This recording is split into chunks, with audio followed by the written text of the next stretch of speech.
നമസ്കാരം. The path is the goal എന്ന discussion സീരീസിൻ്റെ അടുത്ത സെഷനിലേക്ക് വീണ്ടും ഏവർക്കും സ്വാഗതം.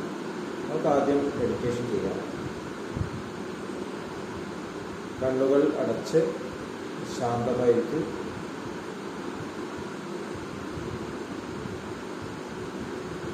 ഭൂമി മാതാവിനോടും സർവചരാചരങ്ങളോടും അന്തരീക്ഷത്തോടും കൃതജ്ഞത രേഖപ്പെടുത്തും.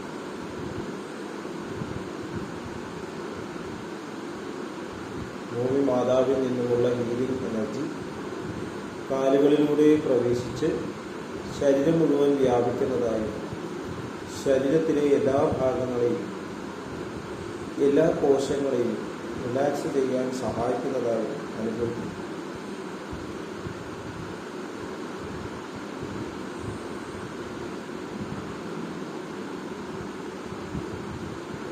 ഇപ്പോൾ ശരീരം പൂർണ്ണമായും റിലാക്സ്ഡ് ആകും.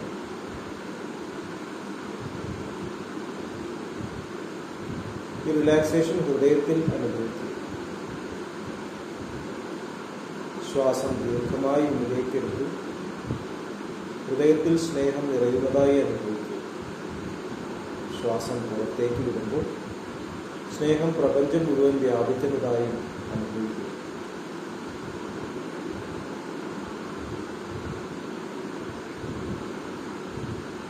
ഹൃദയത്തിൽ കുടികൊള്ളുന്ന സ്നേഹത്തിൻ്റെ സ്രോതസ്സിൽ നിന്നും ഉദ്ഭവിക്കുന്ന ദിവ്യപ്രകാശം മനസ്സിനെ ആകർഷിക്കുന്നതായി അനുഭവിക്കും. ആ ദിവ്യപ്രകാശത്തിൽ ധ്യാനം ആരംഭിക്കും. മനസ്സിൽ ചിന്തകൾ വരുന്നുണ്ടെങ്കിൽ മൃദുവായി അവയെ അവഗണിക്കുക. ദിവ്യപ്രകാശത്തിൽ ധ്യാനം തുടരുക.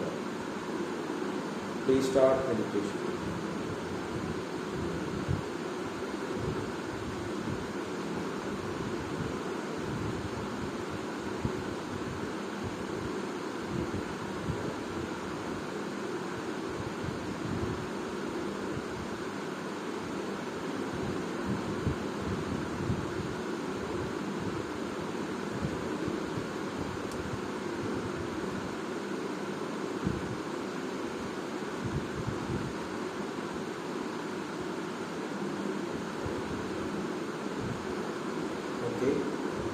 കണ്ടീഷൻ നിലനിർത്തി പതുക്കെ കണ്ണുകൾ തുറക്കും. എല്ലാവരെയും ഹാർദമായി ഹാർട്ട്ഫുൾനെസ് സജമാർ മെഡിറ്റേഷൻ സിസ്റ്റത്തിലേക്ക് സ്വാഗതം ചെയ്യുന്നു. എങ്ങനെ ജോയിൻ ചെയ്യാം എന്നത് ഡിസ്ക്രിപ്ഷൻ ബോക്സിൽ കൊടുത്തിട്ടുണ്ട്. നമ്മൾ path is the goal manifesting love, അതിൽ principles of conversation Lalaji Maharaj നമുക്ക് നൽകിയിട്ടുള്ള പ്രിൻസിപ്പിൾസ് ഓഫ് കോൺവെർസേഷൻ, സംഭാഷണത്തിൽ നമ്മൾ പാലിക്കേണ്ട ചില തത്വങ്ങൾ, പ്രധാനപ്പെട്ട തത്വങ്ങൾ, അതേക്കുറിച്ചാണ് ഡിസ്കസ് ചെയ്യുന്നത്. ഇപ്പോൾ ലാലാജി മഹാരാജ് വളരെ വ്യക്തമായിട്ട് പറയുന്നു, മനുഷ്യ ലക്ഷ്യത്തിൽ എത്തിച്ചേരാനുള്ള പ്രീ റിക്വിസിറ്റാണ് ഒരു സിവിൽ ടങ്. നമ്മുടെ നാവിൻ്റെ മുകളിൽ നമുക്ക് റെഗുലേഷൻ കൊണ്ടുവരാൻ സാധിക്കുകയാണെങ്കിൽ നമ്മൾ ഹൃദയത്തിൻ്റെ സാമ്രാജ്യത്തെ കീഴടക്കും എന്നാണ്. നമ്മുടെ യഥാർത്ഥ സാമ്രാജ്യം എന്ന് പറഞ്ഞാൽ സ്നേഹത്തിൻ്റെ, ഹൃദയത്തിൻ്റെ സാമ്രാജ്യം. എപ്പോഴും സ്നേഹം മാത്രം നൽകുന്ന വ്യക്തിത്വങ്ങളായി മാറാനാണ് നമ്മൾ ഈ ഭൂമിയിൽ വന്നിരിക്കുന്നത്. അതിനുവേണ്ടി വീണ്ടും വീണ്ടും വീണ്ടും നമ്മൾ അവതരിച്ചുകൊണ്ടിരിക്കുന്നില്ല. ഓരോ ലൈഫിലും നമ്മൾ ഈ മാനിഫെസ്റ്റേഷൻ എക്സ്പാൻഡ് ചെയ്യണം. വളരെ സെൽഫിഷായിട്ട് തുടങ്ങിയിട്ടുള്ള ജീവിതം, അനിമൽ ലൈഫ് സെൽഫിഷ് എന്ന് നമുക്ക് പറയാൻ സാധിക്കില്ലെങ്കിലും അവർ ലോവർ സെൽഫിൽ കുടുങ്ങിക്കിടക്കും. അവർക്ക് അതിനപ്പുറമില്ല. കുട്ടികൾ ഒരു പ്രായം കഴിഞ്ഞാൽ അവർ കുട്ടികളെ മാറ്റി നിർത്തി. അവർക്ക് കമ്പാഷനൊന്നും നമുക്ക് കാണാൻ സാധിക്കില്ല. അപ്പോൾ ആ ഒരു സ്റ്റേറ്റിൽ, അനിമൽ മാൻ എന്നുള്ള സ്റ്റേറ്റിൽ നമ്മൾ സ്നേഹത്തെ എക്സ്പാൻഡ് ചെയ്യണം. അതാണ് വിവാഹ ജീവിതം ഇത്ര ഇമ്പോർട്ടൻ്റ് ആയിട്ട് മാറുന്നത്.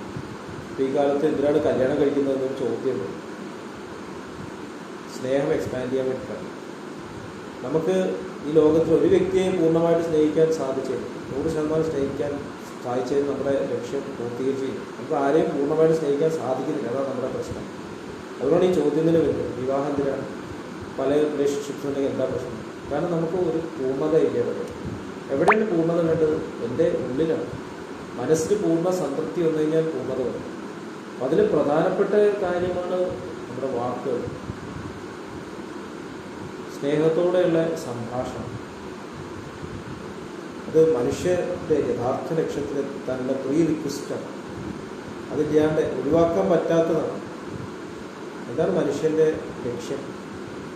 നമ്മുടെ മാസ്റ്റേഴ്സ് പറയുന്നുണ്ട്, O master, thou art the real goal of human life, perfect mastery, യോഗയുക്തൻ ആവുക എന്ന് ഭഗവത്ഗീതയിൽ പറയുന്നു.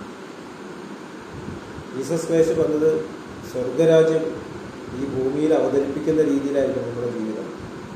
എങ്ങനെയായിരിക്കണം സ്വർഗരാജ്യം എന്ന് ആൾക്കാർക്ക് നമ്മളെ കണ്ടാൽ പോകണം.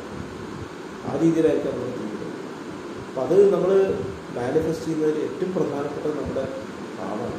നമ്മൾ ലോകത്തിലേക്ക് തൊടുത്തു വിടുന്ന ആദ്യത്തെ ശരങ്ങൾ എന്ന് പറയും. അപ്പോൾ ആദ്യത്തെ ആ ശരങ്ങൾ അത് സുന്ദരമാണെങ്കിൽ, സോഫ്റ്റാണെങ്കിൽ തീർച്ചയായിട്ടും ആ സ്വർഗരാജ്യം ഇവിടെ അവതരിപ്പിക്കാൻ നമുക്ക് സാധിക്കും. ഇങ്ങനെയായിരിക്കും. എനിക്ക് അതുപോലെ ആവണം. ശാന്തത, സമാധാനം, സന്തോഷം നൽകുന്ന സംഭാഷണം.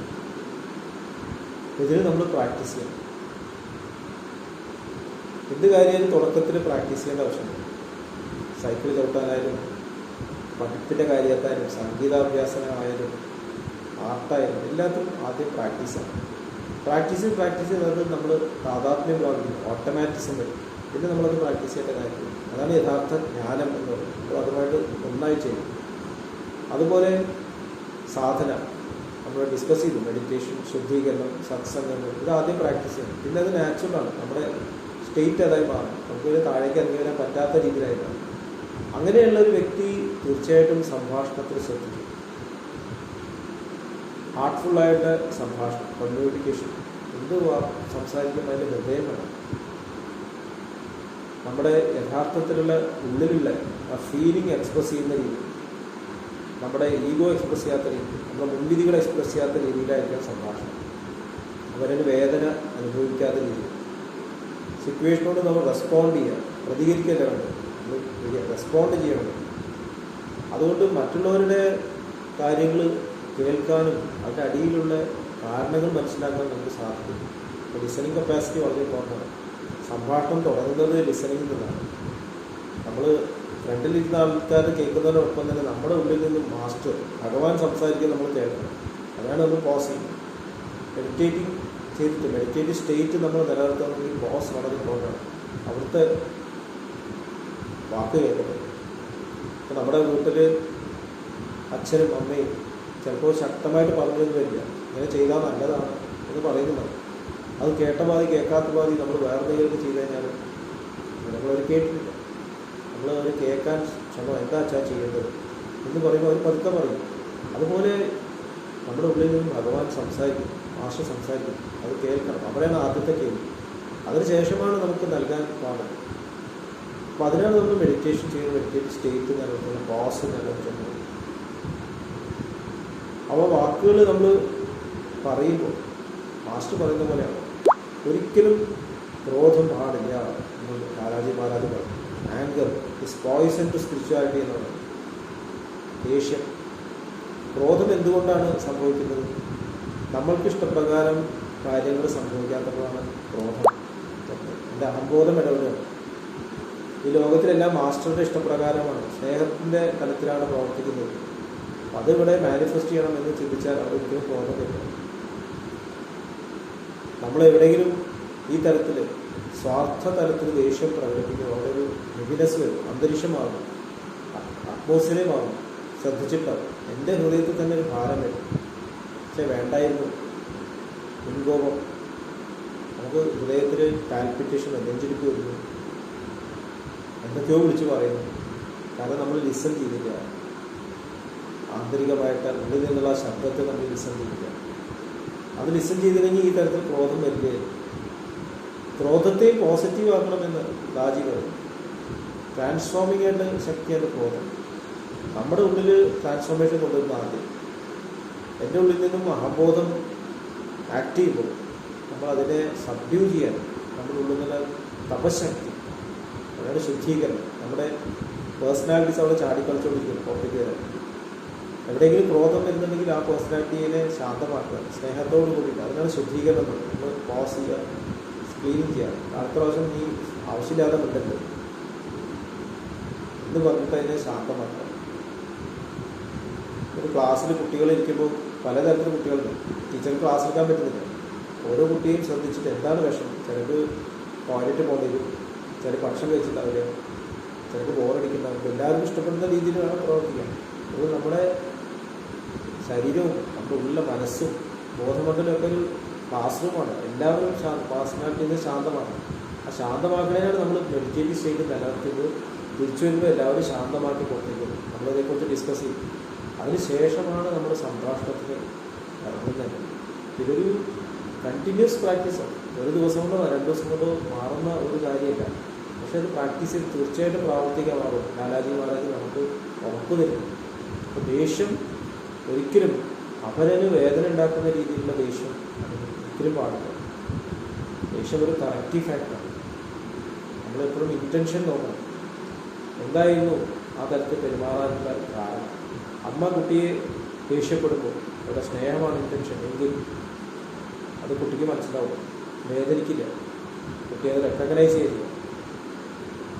അച്ഛൻ പറയാറുണ്ട്, കുട്ടിയെ അടിക്കുമ്പോൾ ആദ്യം സ്വന്തം കൺട്രോൾ ചെയ്യണം, ഉടനെ അടിക്കരുത്. കാരണം നമ്മൾ എവിടെ അടിക്കണമെന്ന് അറിയില്ല.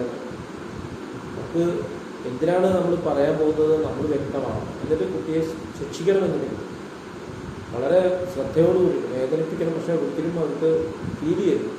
അച്ഛൻ അറിയാണ്ട് ദേഷ്യം കൊണ്ട് ശിക്ഷിച്ചാൽ, സ്നേഹം കൊണ്ട് ശിക്ഷിച്ചാൽ മാറ്റി നിർത്തിയിട്ട് ഇൻസൾട്ട് ചെയ്യാതെ എന്നിട്ട് പറഞ്ഞു കൊടുക്കണം. എന്തിനാണ് നമ്മളിത് പറഞ്ഞത്, എന്തിനാണ് ഇങ്ങനെ ഒരു കാര്യം ചെയ്തത്. അപ്പോൾ കുട്ടികൾ അച്ഛൻ ഞാനിത് ചെയ്യുക. അത് ഇല്ലാണ്ടേ ബെസ്റ്റ്. അത് ഇല്ലാണ്ട് ചെയ്യാൻ പറ്റുന്ന ഏറ്റവും നല്ലത്. പക്ഷേ അഥവാ അങ്ങനെ ഒരു പ്രവൃത്തി ചെയ്യണം എന്നുണ്ടെങ്കിൽ, ദണ്ഡം സ്വീകരിക്കണമെന്നുണ്ടെങ്കിൽ സ്നേഹത്തിൻ്റെ ആ ശബ്ദമായിരിക്കും അവിടെ കേൾക്കപ്പെടുന്നത്. ഇതേക്കുറിച്ച് ഒന്നുകൂടി ആഴത്തിൽ ഡിസ്കസ് ചെയ്യാം. എല്ലാവരും ഒന്ന് ഇൻട്രോസ്പെക്റ്റ് ചെയ്യും. അടുത്ത സെഷനിലായിരിക്കും. നന്ദി. ഇടപാകുന്നു. നന്ദി. നമസ്കാരം.